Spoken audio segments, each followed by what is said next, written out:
Hi, my name is Mark Daniels, and I'm very honored and proud to be part of such a wonderful organization in the Fed, Arkansas. I'd like to thank David Chido for making this possible. Because of his foresight and vision, the Little Rock community got involved. David is from Fayetteville, Arkansas, Northwest Arkansas, and he set up an organization that we could get involved with. We felt like it was something that was important. The Libertarian Party of Arkansas felt it was important, and so they decided to sponsor the event. Not only that, I reached out to a couple of very wonderful people. Christina Tobin, here on our right, the founder and chair of the Free and Equal Elections Foundation. Many of you already know that she recently hosted the third-party presidential debates with Larry King, formerly with CNN's Larry King Live, now with Oral TV. Check out Oral TV. And of course, we have Adam Kokesh, sticking it to the man, Adam versus the man, host of Adam versus the man, 3-hour podcast, Monday through Friday. And he's a great libertarian, Iraq war veteran. I hate to use the term idol or hero, but for many people, that's exactly what he is. He's someone that many people respect. He's got a brilliant mind and has a great future. Then right here beside Adam is Dugan King. Dugan and I met not too long ago, and Dugan is the creator of the ArBuck, which is why we're here today.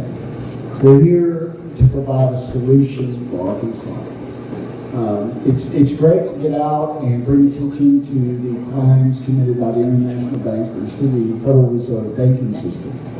But it's even better to be able to provide an opportunity for Arkansans to bypass that system. And so we're going to turn this over to the experts and let them delve deeper into the issue. And if you have questions, we'll be more than glad to try to answer those questions during this discussion session.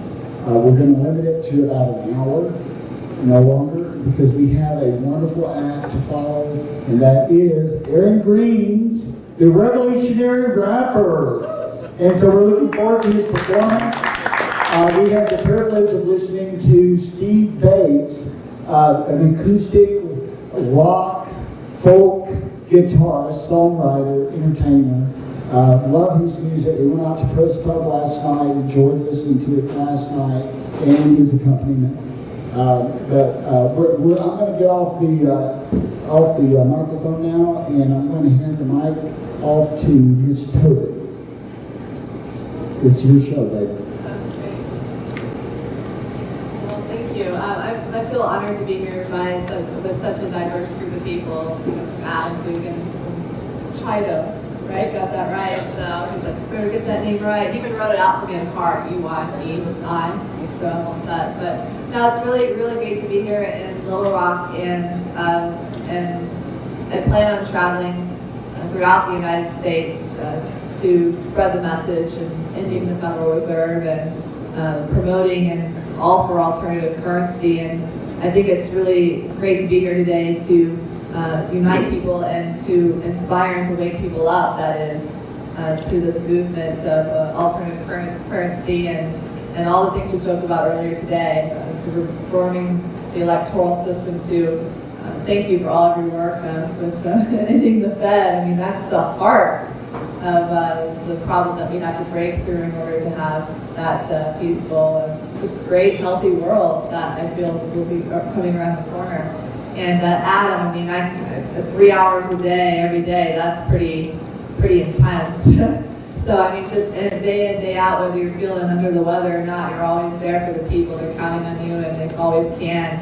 So I wanted to just go in, I guess, Dugan, and really, I mentioned yesterday we interviewed with was it the Arkansas, the newspaper? Which one? What was that, the Arkansas News Bureau? Yeah, the Arkansas News Bureau. I have to say, in traveling for the last 2 years, probably 13 states, nationwide, county by county, hundreds of interviews that reporter is probably one of the most thorough reporters I've ever met. I would say.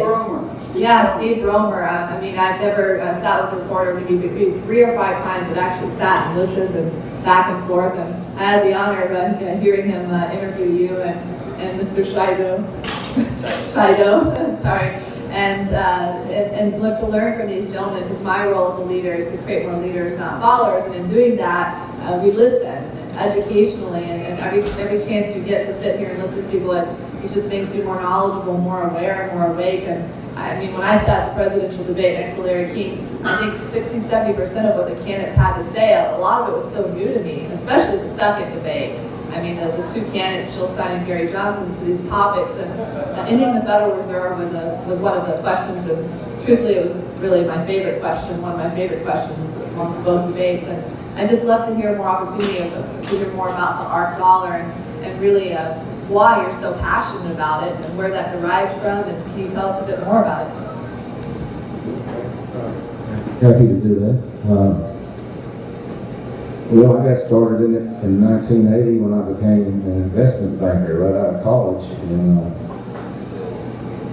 they introduced me to the Federal Reserve at that time, because that's what all the investment bankers were trying to figure out. You know, the first thing when you're selling bonds to bankers, the first question they ask you, well, Tobin, what do you think the Federal Reserve's going to do? And it's like, you want to be a master of your craft, and no one really knows what the Federal Reserve's going to do. And so I thought, well, I want to get the book on the Federal Reserve and study that, and I'll be able to talk to these bankers intelligently. And the more I studied it, the more confused I got. And so my boss says, man, don't worry about figuring all that out. Just sell the bonds.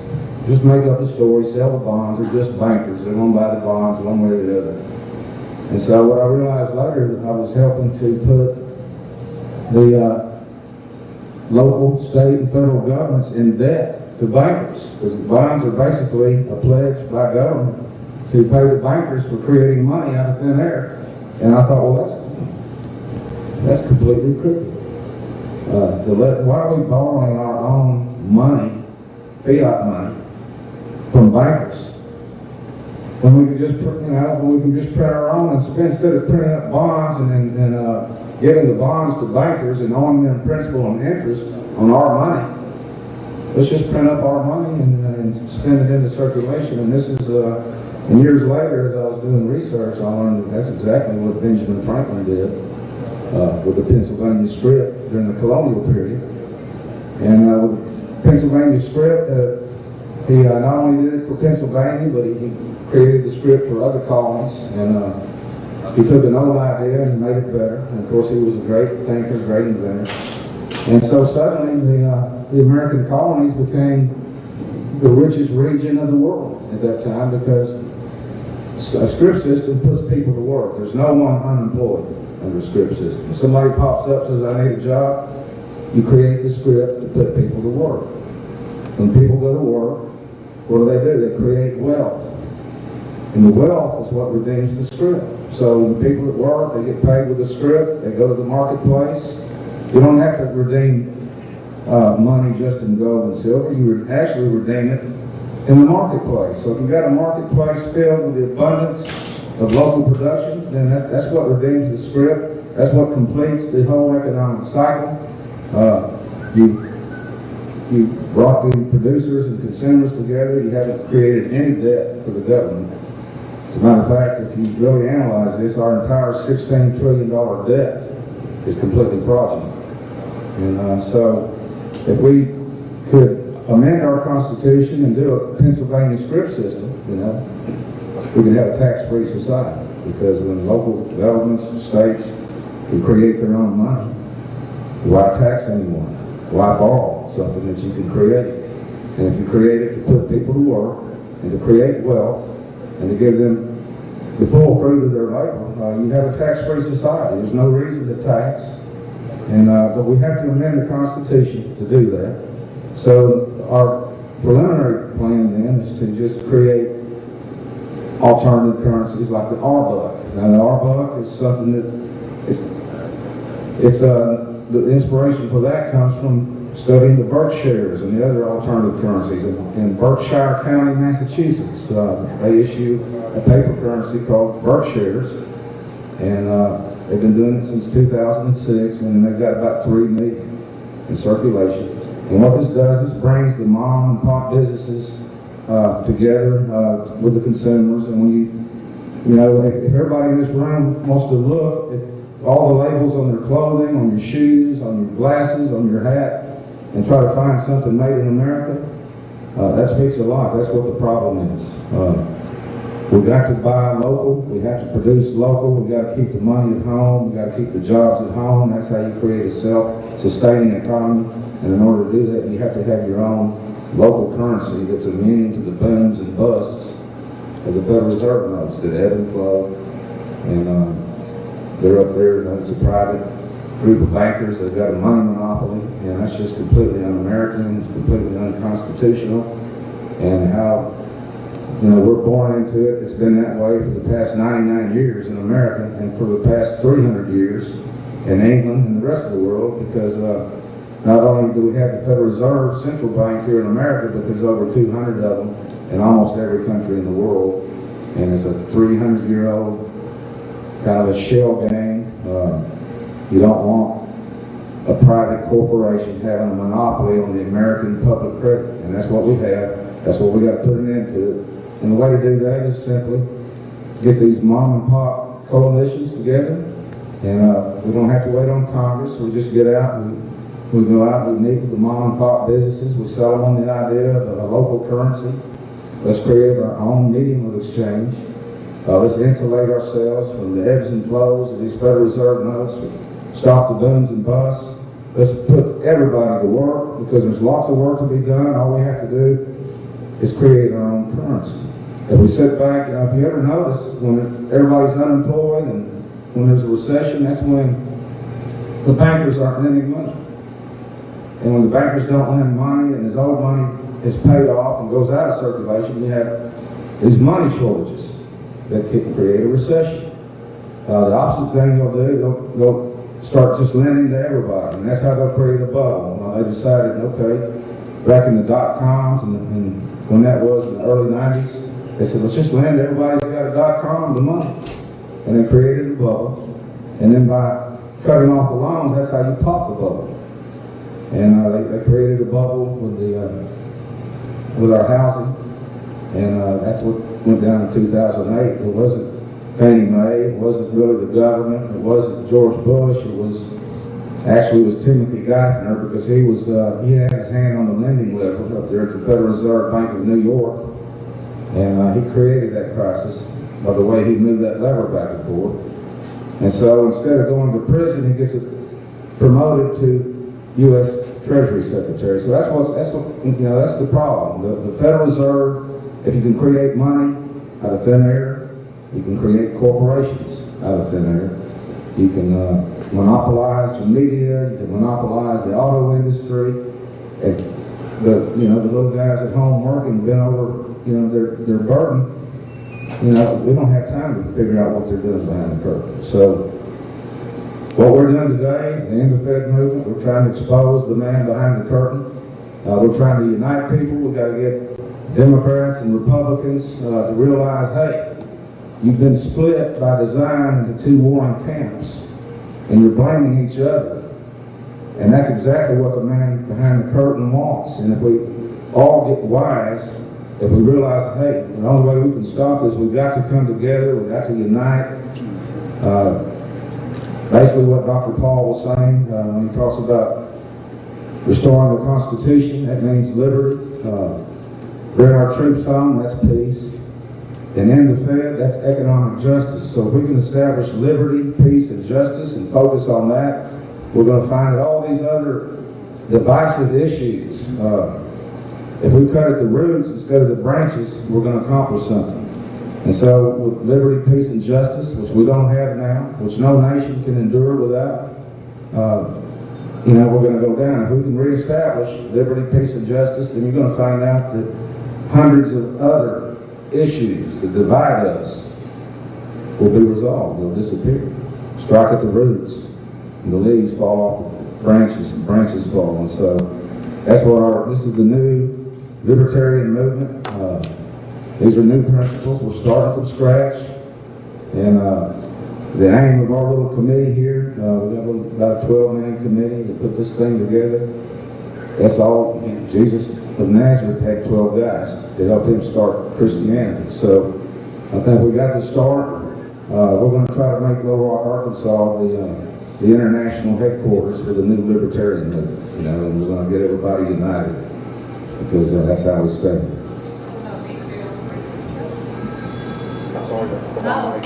No, thank you so much. I haven't really ever publicly spoken about this, but I grew up with my dad, actually worked for the Federal Reserve for 9 years. And just 1 year shy of collecting his lifetime pension, a government pension, he quit because he felt that it was corrupt, it was unethical, and he could not continue doing that for the rest of his life. So firsthand as his daughter and father, Jim Tobin, and now runs one of the largest taxpayer organizations in America. He has fought off tens if not hundreds of billions of dollars in tax increases throughout the United States. So firsthand, I've been always very passionate about ending the Federal Reserve, and now doing the Commission on Presidential Debates, or learning about them and how unethical they are, and the money behind it, the elite at the top who use the debates to essentially control the message, the media, and it's very similar, and that's why I'm going to jump over, if I can, to Mr. Trido before Kokesh, but your reasoning and knowing, I'm sure, as much of how you met Mr. Dugan, your feeling of the alternative currency. I know Dr. Paul's a huge supporter of it, as well as many others, I am, and the money behind it. I gather it's probably quite similar with the commission. It ties up to the Rockefellers, the Rothschilds, and the Morgans, and so on. And it's amazing to see this pattern from the electoral side to the Federal Reserve and so on. You can go into more details. If you can go into details as to why you do what you do today, the money behind it, your support, exceedingly so for ArBuck, why, and so on. If I may, let's try it without the microphone. We're getting too much feedback from the live feed. It's not coming through. So try it without you speaking. You want me to hang on to it? Just go ahead. Okay. Well, the founding fathers, they knew that the monopolies were, especially private money monopolies, were antithetical to liberty. And at the really the heart of this is about liberty. As a constitutionalist, we know the Federal Reserve is grossly unconstitutional. In 1913, the Congress gave its authority to print money to a private group. We often say that it's no more Federal than Federal Express, and that's really true. But as far as this movement in Arkansas is concerned, I established this. We've established this together as a protest, not only a protest to what's going on with the central bankers and the private money monopoly, but we also established as a forum to discuss solutions. The ArBuck is a big part of that. So what do I need to hold it? That's good.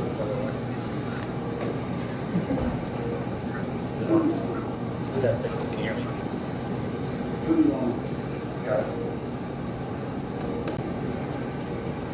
Can you hear me?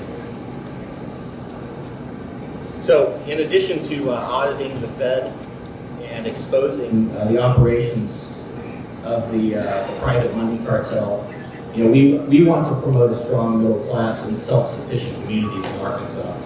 And I'm really excited to partner with Tobin to promote the ArBuck and not only, like I said, educate people to the problems behind the Federal Reserve, but propose solutions here in the state. And our hope is that this will go viral, and we'll start to see this spread across the entire country.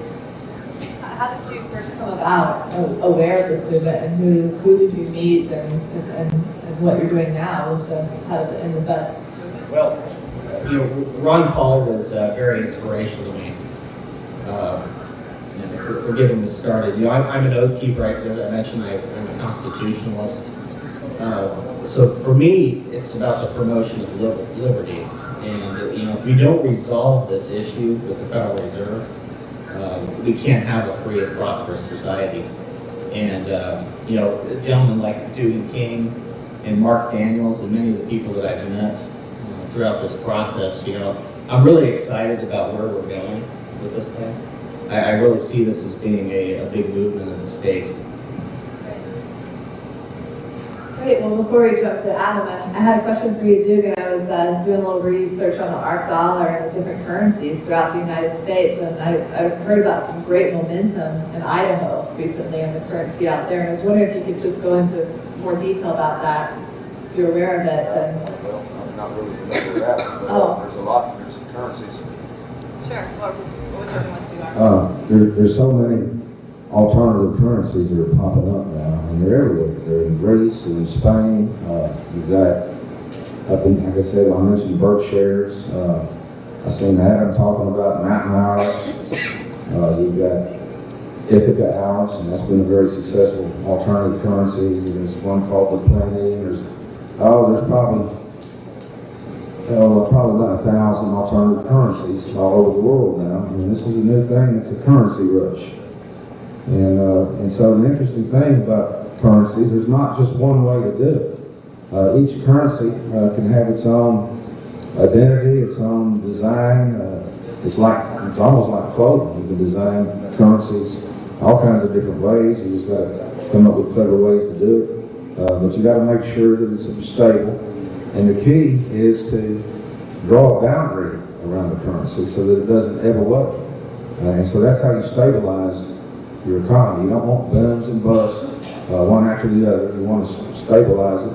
And so with these alternative currencies, like the Berkshires, what they do, you spend $9 and you get 10 Berkshires, and you get to go out in the marketplace, and that allows you to have a 10% discount on everything you buy. And the only places you can buy are from the local producers, because Walmart's not going to accept an alternative currency because they don't have anything locally made anymore. I know that old Sam Walton's flipping in his grave over that because he was big on made in the USA, but when he passed, Walmart is now, like I say, try to find a label in here that says USA, you're not going to find it. But with alternative currencies, like the one you're talking about in Utah, with mountain hours and with what we're planning for the ArBuck, that's how you break this money monopoly. You simply decentralize it. And you give people another bridge to cross over. And so, as I said earlier today, the way to think of an alternative currency is like a new gleaming bridge. It's a free bridge. And you build it right beside this old rickety tow bridge that we have, which is the Federal Reserve, and then we don't have to do anything. We'll let the Federal Reserve commit suicide with their quantitative easing, and instead of throw the entire country into a Weimar Republic type of crisis like in Germany, right after World War I, they tried to, in the reparations, they hit them with this huge debt they had to pay, and it was made difficult to pay because they took away all of the German resources. So the only thing they could do was really just start printing money like crazy to try to pay the debt. And so they destroyed the currency. The mark became worthless. I think everyone's heard about how a whole wheelbarrow full of money couldn't get you a loaf of bread. And that's what happened. And so during that time, if you study the Weimar Republic, millions of Germans starved to death. And they had chaos, they had riots, and eventually enabled Adolf Hitler to come to power. So we don't want to have that happen to America. And the way to stem that is with alternative currencies. And all of them are different. And it's nice to have a laboratory of monetary science everywhere like that, because eventually we're going to perfect the economy. And in my vision, I see 50 state currencies that are united to a federal clearinghouse so that you can spend your ArBuck in any state of the union. Ultimately, we can have a tax-free society if we issue the money right, but that's going to require an amendment to the Constitution to create a Pennsylvania script system, like Benjamin Franklin did. And since they were already taxing people, they never had to raise taxes. They just kept collecting the tax, but eventually they would have figured out, hey, we can create money, there's no need to tax anyone. And so before they were able to do that in 1764, well, before that, they sent Ben Franklin to England, and he, was the big inventor, the guy that tamed lightning. He went to England, and he met before the Board of Trade, and they asked him about all the poor people in America. How did they take care of the poor people? How did they fund their poorhouses? And Ben Franklin said, well, we don't have poor people in America. We don't have unemployed people because we create our own money. We call it scrip. We issue it without any debt. And that's why we're so prosperous in America. So when the Parliament heard about it, and the aristocrats and the king, they had their little Bank of England central bank. The first national central bank in the world was formed right there. And they pretty much created debt slavery to replace feudalism. And they decided, well, we can't let these Americans have their own currency like that they issue without debt. So Parliament came up with what's called the Currency Act of 1764. And they took the colonial scrips away. And it threw the colonies into a 10-year serious depression, probably even worse than the Great Depression that we called, 1929. It was probably worse. And then during that 10-year period, at the end of it, when England started saying, okay, we took away your money, now we want to tax you on the stamps and the tea. And so Ben Franklin said that's not the real reason for the American Revolution. The tax on stamps and tea, that was just the straw that broke the camel back. The real reason for the American Revolution was they took our script away and impoverished America. So that caused the American Revolution, and it got crazy. After that, during war, currencies tend to inflate out of an emergency.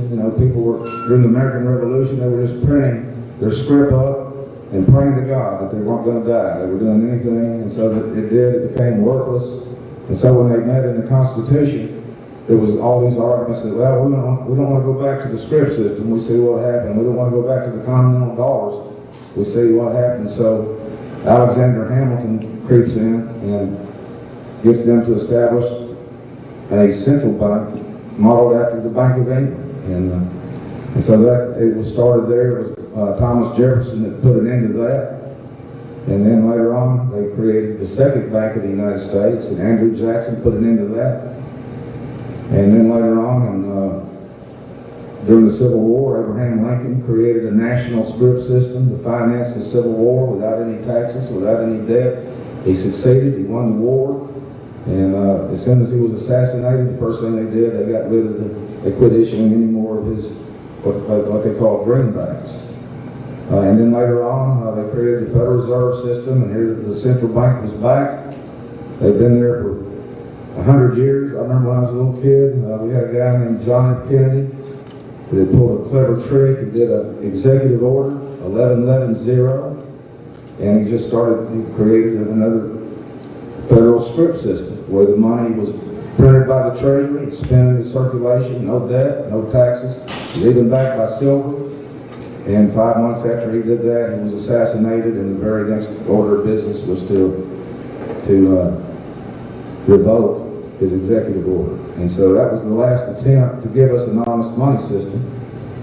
And so now look where we're at today. We've allowed these guys to control our money, to manipulate us. When you can create money out of thin air, you can create corporations. They created they monopolized everything. They created the military-industrial complex, and the reason why the 20th century was so busy with all these wars on the other side of the world that we never got involved in the first century of our existence. But in the second century, when you have central banks, the best way that they make money is through war. That puts nations in debt, and when they can just create the debt out of thin air, they're making profits. So war is primarily for profit. And they created the military-industrial complex, and that's a giant machine that, without wars, it's going to collapse. And as long as they have that Federal Reserve note, they're going to control our corporations, they're going to control the media corporations, they're going to control the voting, they're going to control the two-party system, they're going to get us involved in war, and they're going to sit there and they're going to manufacture debt out of thin air, and they're ruining our country, and we're all sitting here today debt slaves. And this is America. And so, there's so many alternative currencies. I haven't studied all of them. I got a lot of them I'm going to examine because I like to do that. It bores most people. But I find it interesting, and that's how I came up with an ArBuck, by studying all kinds of different ways to issue currency. You can feel free, Adam, to ask questions next. We can just toss the mic around. But I'm reading right here now that this is not, of course, a new concept. According to beforeitsnews.com, November 15th, today, recently, there are 37 states right now moving towards local currencies throughout the United States. And so the states such as Idaho and Tennessee have been circulating proposals to introduce alternative currencies. So this is not a new concept in 37 states, and that's significant. Yeah, that's news to me.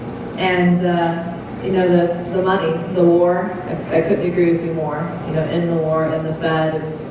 Again, those people at the top of the commission, they use that as a game, as a tool, a mechanism to influence people and cut out choices and voices. And of course, they don't ask questions like ending the Federal Reserve and GMO and NDAA and SOPA and the Patriot Act and all these really important things that I think most Americans, voters, could agree that are not good. As well as an alternative candidates not controlled by private interest money. And somebody I would say a huge supporter in this liberty movement, and one of the most powerful speakers I've seen, not as much in person but via online, and a great dancer too, I've seen, yes. Adam versus the man, definitely knows how to get the attention of everyone, including the authorities. And, thank you for all that you do and speaking from not only your heart, but the knowledge that you have and the movement of people that you have inspired, or I would say some of the most knowledgeable grassroots individuals throughout the United States. And those are really Adam's viewers. They're the movers and shakers. And hence the reason election night, shortly after the final debate, I would say he was the only interview I would take after the debate because I was tired. And it was so great to election night to meet your studio and the people at your studio and the staff and the team that you built. Just this radiates of authenticity and bringing together this grassroots and getting the word out and what you do. We'd like to learn, of course, more of why you're here today. Thank you for coming. I look forward to being a part of many events in the future with you, Adam, as well as like-minded leaders throughout the U.S. and music and celebrities and liberty and whatever it may be. And can you tell us a little bit more about why you're here today and about what you do?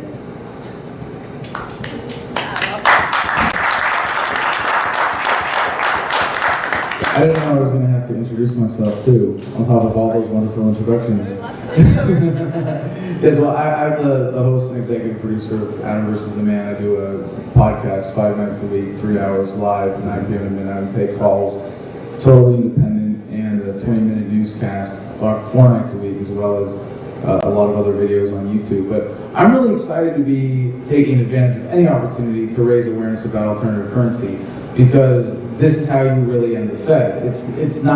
Government is not going to end with a bang or a revolution, as a lot of people would conceive of it. It's going to end because there's a paradigm shift, and through technology, through the market, through connectedness, we are already in the process of rendering it obsolete. I mean, if you want to know what's going to be happening in the future, and every time I look forward and I go, oh yeah, we're going to have taco copters and, drone taxis, and we're going to have, like, everybody's going to get a therapy robot, and then nobody's going to feel the need to elect a president anymore because we're all going to get over our mommy and daddy issues, right? We're not going to need some dear leader to be in charge of our country anymore. So, like, I really, but then you step back and you look to the current trends and you see that, like, all of these things are happening already.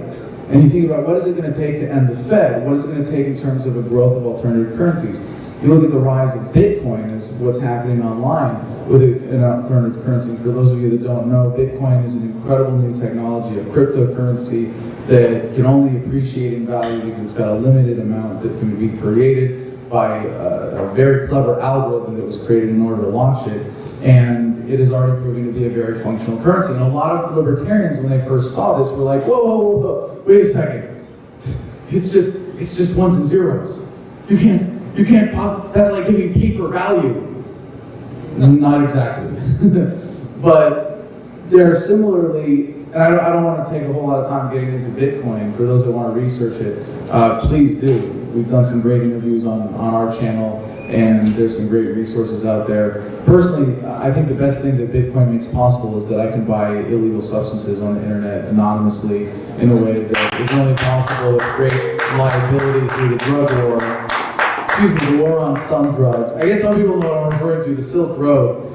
Bitcoin makes possible an incredible online marketplace where you can buy and sell whatever you want without having the government in the room, and that's very powerful. And I think that's one of the huge powers of alternative currencies and local currencies. And I pointed this out earlier today, but I want to really explain what I meant and make sure that everybody understands this, because this is a really important, overlooked aspect of alternative currencies. Is that one of the huge advantages is you don't have to pay taxes, or at least that's kind of true. You practically don't. Practically speaking, you don't have to, because there's not the same expectation of reporting currencies that are alternative, that are not, especially ones that are not denominated in dollars. If they're denominated in hours or something like that, then there's a much lower expectation, a much lower threshold for what will actually trigger the IRS to come after somebody and be like, oh, well, you accepted 5 mountain hours this month and you didn't convert them and report them on your taxes, so we're going to shut your business down. The reason they don't do that is because it calls too much attention to the issue. Because they're like, oh, you almost got away with paying taxes? Everybody in America goes, how do I do that? And more importantly, just creating competition for the Federal Reserve is how we end it. And there are going to be a lot of people who look at each of these new alternative currencies and go, oh yeah, well, I've studied Austrian economics and that doesn't hold water for me. And how are you going to adjust for the problem of fractional reserve, internecine, banking, whatever the hell? And they'll come up with these like esoteric objections, and they're legitimate. And I did the same thing. I looked at mountain hours, and I was like, well, if you're going to have small businesses issuing a certain number of these currency units, and you're going to have slightly bigger small businesses, isn't that unfair somehow? Isn't someone getting screwed? And then you have to step back and realize that none of these systems are going to be perfect. None of them are going to meet your personal expectations about what you want from a currency, or from a local currency, or from a digital currency. But you have to step back for a second and say, what the hell is the competition here? The US dollar? Holy crap, that makes it really easy, doesn't it? And it really should make it an easy decision. And the one thing that I learned from mountain hours that I want to share with people here in Arkansas in launching the ArBuck is that most people in adopting a local currency won't give it any more thought than they have given their usage of the US dollar. And right now, like never before in American history, there's an incredible lack of confidence in the US dollar. Even for people, who are just getting out of high school these days, who are watching the Euro crisis unfold, currencies aren't fallible no matter how, or currencies are fallible despite how big they might be. So the fact that they were born into a world where the dollar is taken for granted as the currency is of as little value in their minds as it has ever been with any generation. And that represents an incredible opportunity. So I want to ask a couple of questions of Tobin here about the ArBuck. And I've been taking notes. I'm like, oh, that's technically incorrect, that's technically incorrect, that's technically incorrect. And trust me, you don't want me to get to all of these, I won't. But I want people here to really keep in mind that what you're doing is sharing not the knowledge, because just everybody who gets to use your local currency isn't going to become an expert. They might be like, oh cool, I've got a local currency, I was going to have to figure out how the Federal Reserve works, now I don't even have to bother. Right? Because that's what they want. That's what people want, efficiency and convenience. That's what you want. What do you want out of a currency? To not get screwed over would be a nice start, right? Can we do that? Can we agree on that much?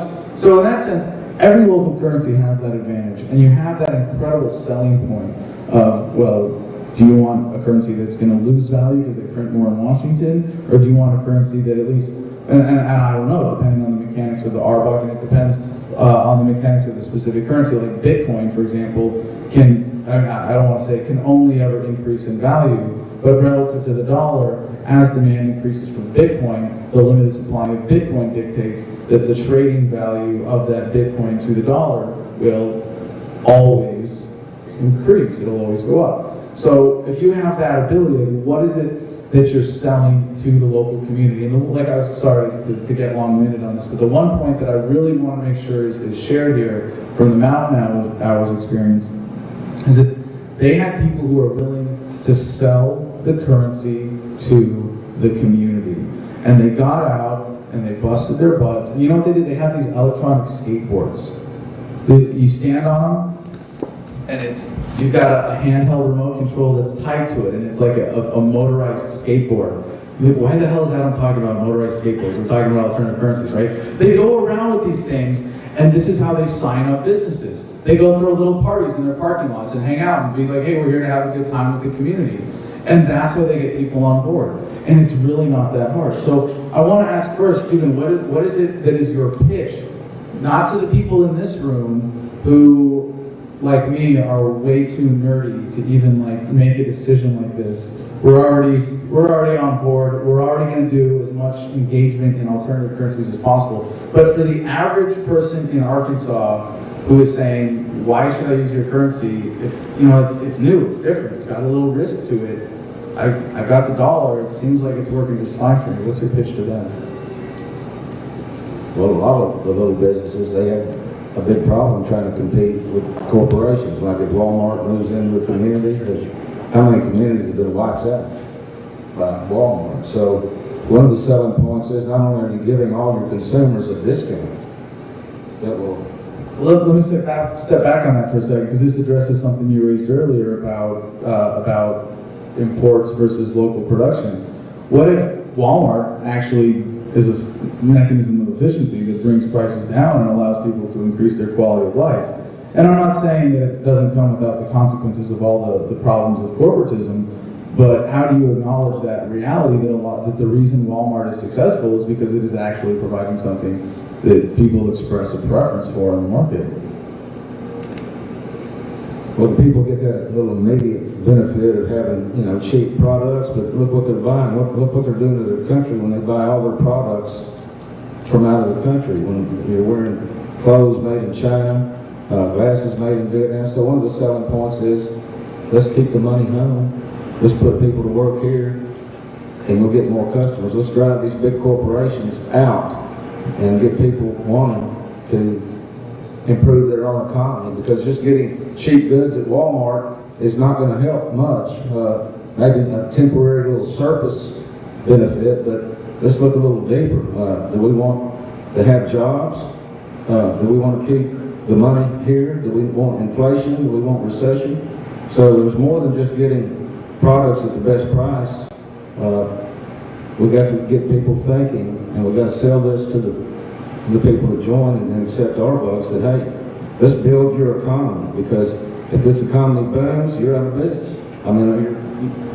If it busts, you're out of business. So we've got to sell them more on the benefits to the community as a whole. We've got to show them the whole scene and not just the surface deal. And of course, you're giving people what we're recommending is a 10% discount. When you buy ArBucks, you spend $9 to buy $10 worth of ArBucks, and then you go out and you get $10 worth of products. And what we're doing with ArBucks is you're going to be looking for that local producer, and we're going to help by creating a website that you can come on your ArBucks and shop right there, and they deliver the goods. You get the 10% discount, and actually the small business over time, it will increase their business, and it will tend to drive foreign products and giant corporations out of the marketplace over time, especially when the dollar collapses. Because when the dollar collapses, all the corporations go down with it. Everything that's denominated in dollars goes down with it. So one of the selling points is, hey, let's create an alternative currency for no other reason, just so that we can have a fail-safe, just so that we can keep our economy alive while others die because they didn't have that second bridge. Does that answer your question? Well, you're starting to, but this is my point. Where are your skateboards?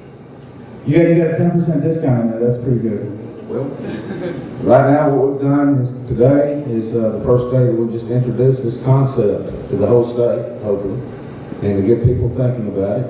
And if we can get our forces together and get our skateboards, we can go out and we'll visit and we'll sell all these markets. And it's going to be a job. It's not going to be easy, but if we can educate people and get people to say, look, let's safeguard our own community economy. I think that will wake people up. A lot of people are worried about what's going to happen to the dollar, what's going to happen to us. And so we got to sell them on the whole picture and not just getting goods cheap. It's more than that. There's more benefits to everyone. So we got to sell everybody on those benefits, and we do. We got to get to the skateboards, and we got to get out there and work and sell people. And I appreciate you're here today helping us do that. And Christina, you're here. I think we're going to accomplish it. I think you've given us a big boost today. This is our launching party. Today's End of Fed rally. That was just a dress rehearsal for April 15th. So everybody talk it up. We pulled today's End of Fed event off in 3 weeks. And it was very stressful. Less than 2 weeks off. And so now we've got plenty of time before April 15th. And one of the things I want to mention, and Ron Paul says it all the time, the income tax, every bit of that income tax is earmarked to pay the principal and interest on our debt. So if we get rid of the Federal Reserve, the income tax was created with the Federal Reserve. We get rid of the Federal Reserve, we get rid of the income tax. And then we'll have, we'll go back to the old way of taxing, the old excise taxes. We still have all that. But the income tax, that's just completely robbery because it all goes to the international bankers to pay them principal and interest on their phony debt. And so if we can educate people on all these things, I think they'll be ready to jump on the ArBuck and other alternative currencies. Close to wrapping up. Are we near time? Yeah, if you don't mind. Hi, I just wanted to add that, Adam's questions, we're having to flesh out the issue. And I know that there's people sitting out here right now that have questions. And so what I'd like to do is take a moment to give the people in the audience an opportunity to ask a question. If you have a question, raise your hand. Please step forward, take the mic, sit right here, and ask your question. This is Nikki with Carry Concepts. Yeah, my question is actually for Dugan. With the ArBucks, how would that affect people on payroll? Like with the mom and pop, say, diners, if they had ArBucks and stuff like that, how would that affect their employees? Would they be paid with them? Would they, Well, it's Well, when we create the ArBuck, it's not going to be like it's the only currency. There's still going to be Federal Reserve notes, and so you could, if you're a small business, you could operate. You're going to accept some Federal Reserve notes and some ArBucks, and you can use ArBucks to pay your employees as long as they're willing to accept it, as long as there's places for them to go to spend it. What we have to do, we have to create a strong, self-sustaining marketplace. If you get all the local mom and pop businesses accepting ArBucks, and just about every worker will accept ArBucks. And it's like Adam was talking about, you can report it to the IRS if you want to. And so I would recommend that you do it, but I think it's... For legal reasons, he will recommend that you do it. But hopefully does that answer your question? Yeah, and us being a mom and pop, business just starting out, this is something we feel like we probably benefit from because we are so community oriented. We have a lot of places in our community that we'd like to help. Well, you're an example of a mom and pop business sitting right there on the couch. Would you be willing to accept ArBucks? No, all right. Well, that was an easy sell. Hopefully it's like that everywhere we go.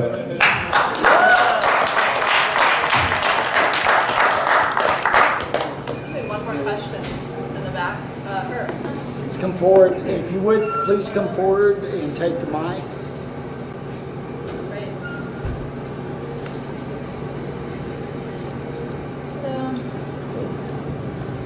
My question is, with the Federal Reserve doing what it's doing with creating money and stuff, do you actually think that they're trying to crash the dollar on purpose? And do they have an alternative plan, some agenda to use like a one world currency? Yes. Yeah, I believe what you said is right. I think that they know that they're creating so many worthless dollars that eventually, with all this quantitative easing, creating the new dollars, they're committing suicide. I think they've already got the new currency planned, and they're the Amero. As a matter of fact, if you go to the ArBuck page on Facebook, I think I put some copies of the Amero. They've already got them printed up. They got faces on them like J.P. Morgan and John D. Rockefeller and these guys that created the Federal Reserve System. So I think the plan is, yes, they're purposely crashing the dollar. And what is it they're really trying to get at? They know that when they crash the dollar, that they'll probably be crashing the Constitution of the United States, because they're going to throw our country under the bus. And one thing they'd like to get rid of is the Constitution of the United States. That's the bedrock of freedom, and they don't believe in freedom. They believe in debt slaves, and that's what we all are right now, whether you realize it or not. When you pay your income tax, you're just paying these robbers principal and interest on money that you already owned. It's like, for example, if Adam works hard and makes a paycheck and he gives it to me, and oh, you don't do that? Okay, we'll say David's doing it. If he gave me the money and then came to me and said, I need some money, I make him a loan and I charge him principal and interest on his own money. Well, why would he do that? You know, why would anybody be dumb enough to do that? But all of America is that dumb, because that's what we're letting the Federal Reserve do. We gave them our money, now they're loaning it back to us, creating debt slaves on a phony debt.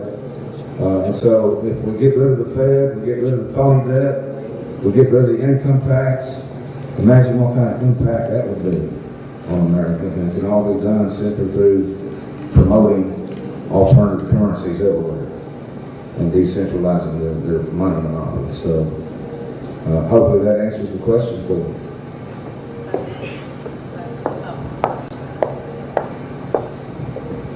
Okay, I have two questions. Tell us your name. My name is Brittany Logan, Vice President of the Government for the ECA. My first question is, whenever the dollar inflates, does the ArBuck inflate with the dollar? Is it tied to it? Or say like the price of gas a gallon, or a gallon of gas raises to $2 a gallon, does the ArBuck raise with that, or does it stay the same to where you pay cheaper prices, or? It's pretty much going to flow with the dollar. So one of the ways we've got to remedy that is, if the gas goes up, and you're still going to be paying the same price with the ArBuck, although you're getting 10% off the price of gas if a gas station accepts ArBucks at full face value. But one of the things we've got to remedy that is, when we put ArBucks in circulation, we're taking dollars out of circulation and we're putting them in a bank vault. And they're just sitting there. And we don't want them just to sit there and depreciate and bring the ArBuck down. So one of the things we can do is just keep enough dollars on hand to convert when people come to cash out of the ArBucks. Whoever does that, they've got to take the 10% penalty when they cash out. And I've got it set up where they pay the discount and they pay the transaction fee. And when they do that, you got to have, some Federal Reserve notes available to cash them out. But the ArBucks are going to stay in circulation because they don't want to pay that penalty. They'd rather just spend them full face value with the next merchant. Let's say you're a merchant, you need this product and this product, you've been getting it from out of state or overseas. Well, now you're going to be looking for the local producer.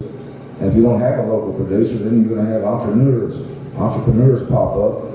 And that's what we want to do. We want entrepreneurs to come in and fill in the gaps where these corporations are now. You know, let's fill in the gaps. I've heard it said that Arkansas is one of the states that can produce. You can put a fence around Arkansas, and we wouldn't need anything. We produce everything in Arkansas, even diamonds. And so, by having, you know, it set up like that, you know, and here's the other thing: you have the currency reserved to cash out, but most of your currency is just going to sit there in the vault.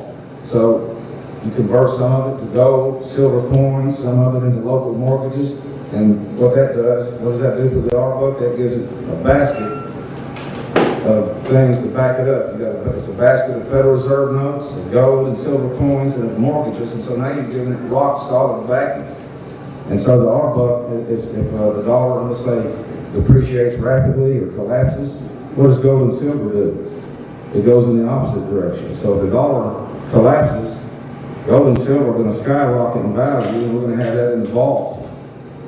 And I think that'll take care of this problem. We're going to create a currency backed by rock solid commodities. It's a great question, and it is pointing out one thing that this system does not have is a complete advantage over the Federal Reserve.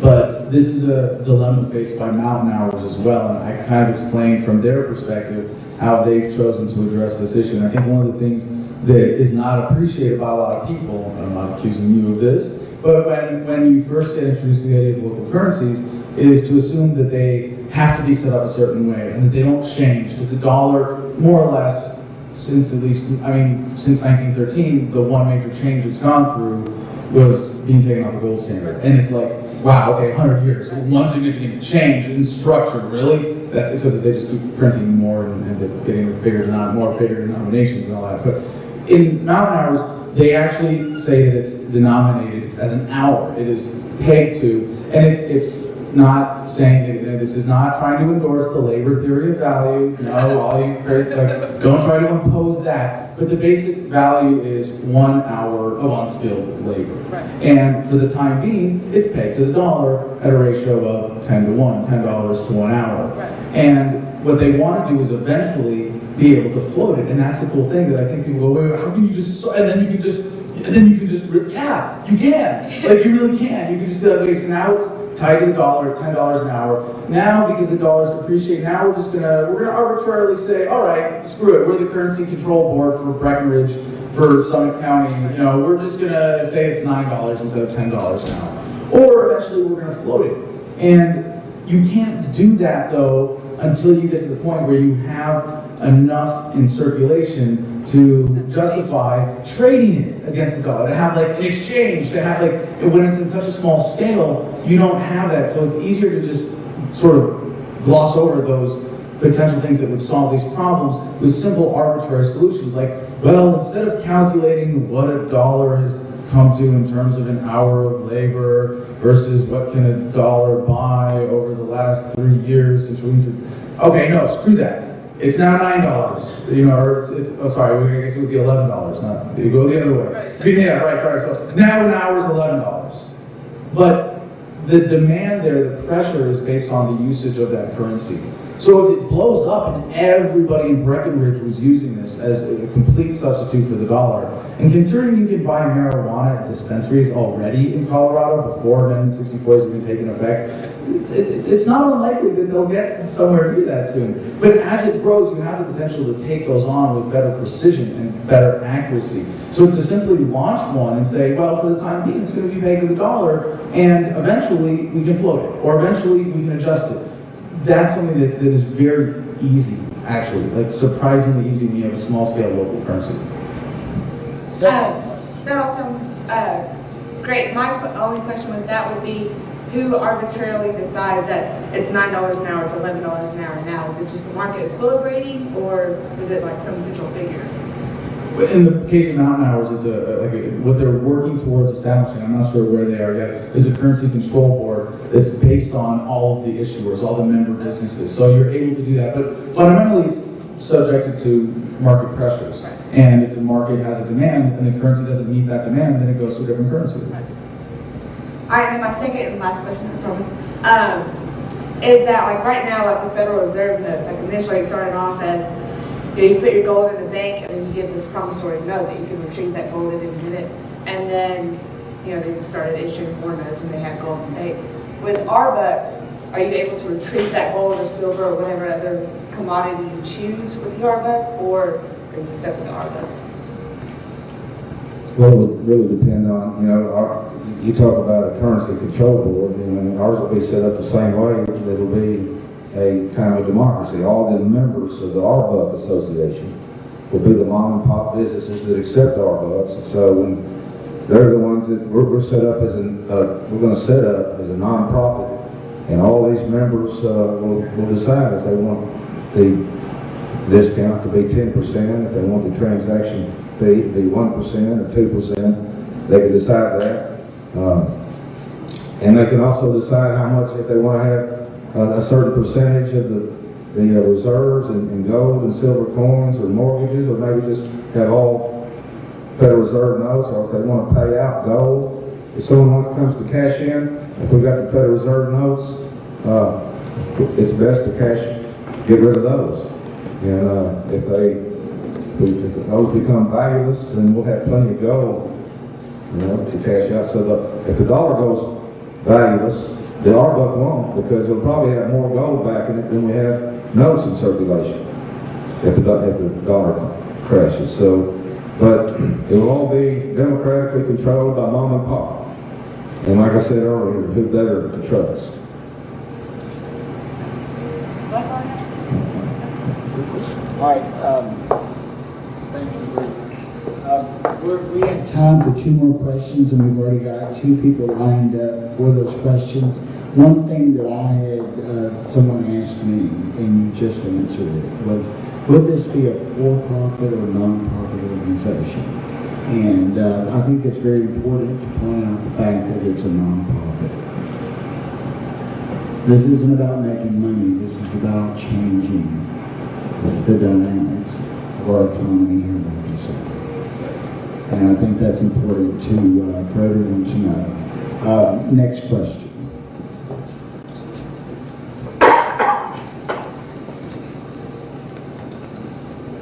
Thank you, Mr. Daniels. My name is Joseph, and it's kind of a 2-part question. Recently read a book called How Do You Kill 11 Million People? And that's my first question to kind of open up. And then ties into the idea of the word federal being tagged as the name of the central bank. From my understanding and research, and it's not really federal, so I guess the question is, how do you kill our currency? You talk about destruction of the dollar, the devaluation of the dollar. So how do you kill 11 million people, or how do you kill $11 million by calling, I guess the book kind of goes into saying that we lie to people. So do you believe that the Federal Reserve is lying to people flat out by just calling themselves federal? I think that was part of the scheme. That was part of the scheme right from the beginning. It's you confuse people. A lot of times today they'll write an act that has this title and then they'll do exactly the opposite. So there's a lot of that kind of deception.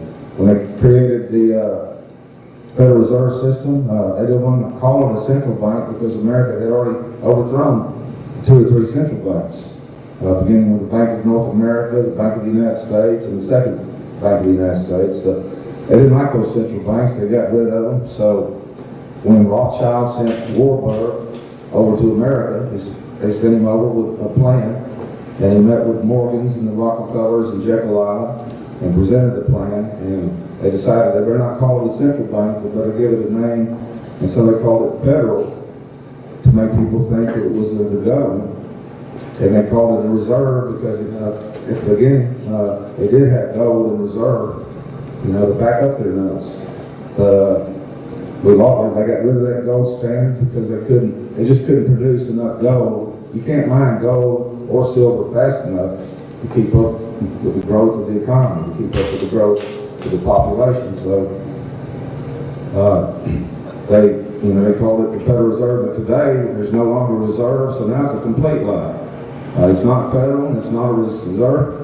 And I think they knew that they were going to eventually kick the gold out, and that allows them just to create all the fiat money they want, anytime they want. We think we're $16 trillion of debt. I can tell you we're really and truly in more debt than that. And then look at when they did this first little audit, they discovered that the Federal Reserve has loaned another $16 trillion to their friends in Europe, to other banks. And what that does, maybe we're not responsible for the taxes on that, but it does weaken our dollar's value, and so they're taxing us through inflation of the dollar. And so, yeah, it's a scam. They're lying to us, and I have no doubt about it. If you study the whole history of central banking, it's nothing but lies. Like Dr. Paul says, we live in an empire of lies.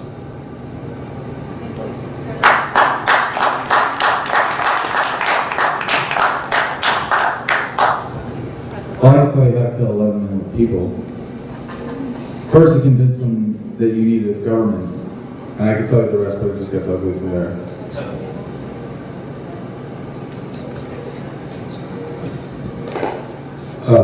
Direct Ackerman, by the way. I'd like to play devil's advocate for just a second. I think it's important, a bit of history about the Federal Reserve has always not, and the central bankers have not always been in favor of this country. You talk about the history, they go in and out 20-year charters in this country. And so this is not something that's new to this generation. It's been going on for a long time, the fight and the pull and the struggle with people in and outside of our government to not have the system that we have now. They won out for a while, but I think we'll overcome. My real question and point here is that you said you wanted to set up the ArBucks and to have this money. So when you start this out, and I don't mean to want to get into 3 hours of minutia on this because I just could see it coming. The Federal Reserve, when they need more cash, they print more cash.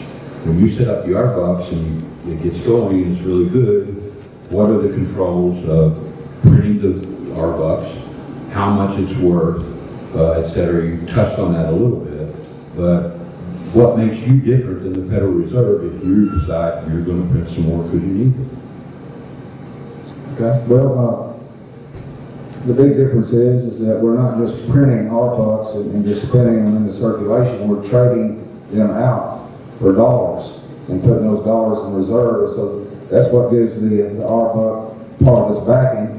But the biggest thing that gives the ArBuck value is the willingness of the mom and pop businesses simply to accept them in exchange for the goods and services they offer. So that's what gives it value. The fact that people have confidence that it's good money, it's backed, and if they're willing to give up their goods and services in exchange for it, then that's what gives the currency its value.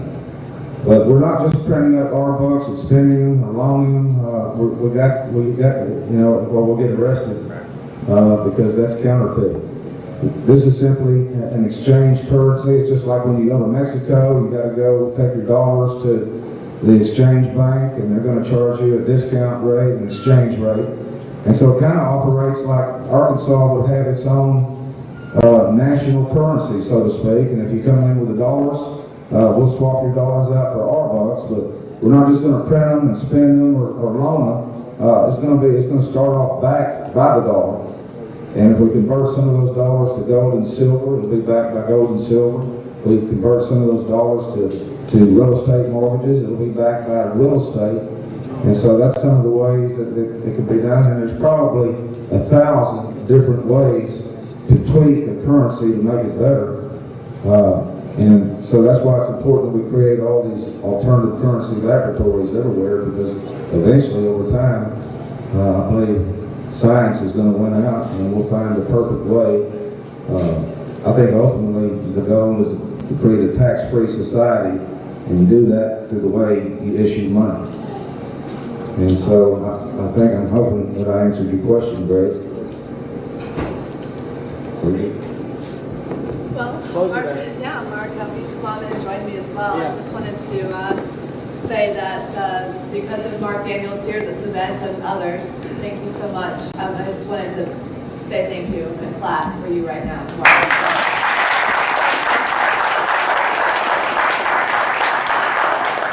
The wise man once said, never give up. And Mark Daniels is definitely he does not give up. And I look forward to working with leaders such as yourself and Mr. Dugan and Mr. Tribe. So got it finally.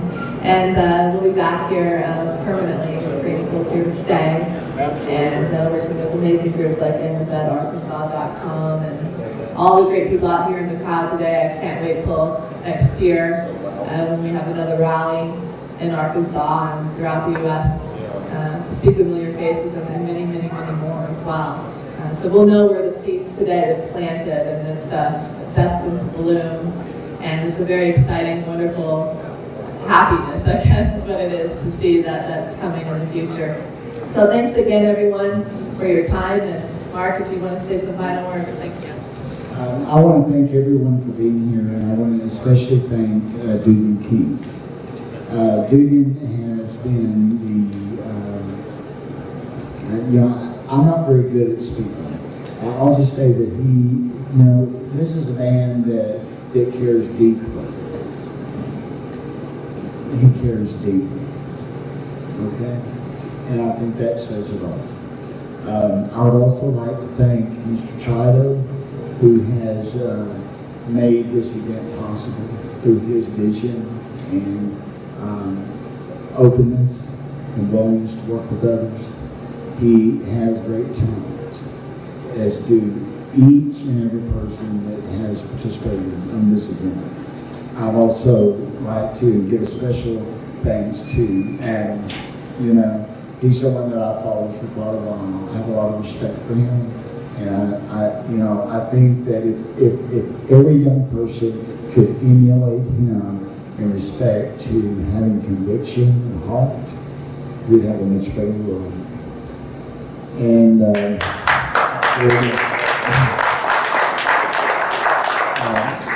Miss Tobin is like, she knows how to. She has wonderful people skills. She knows how to treat people, and she has a lot of class. She's a professional, and I love her. Thank you all. Don't leave, because taking the stage right now, go, I'm giving it to you, is the revolutionary rapper Aaron Greens.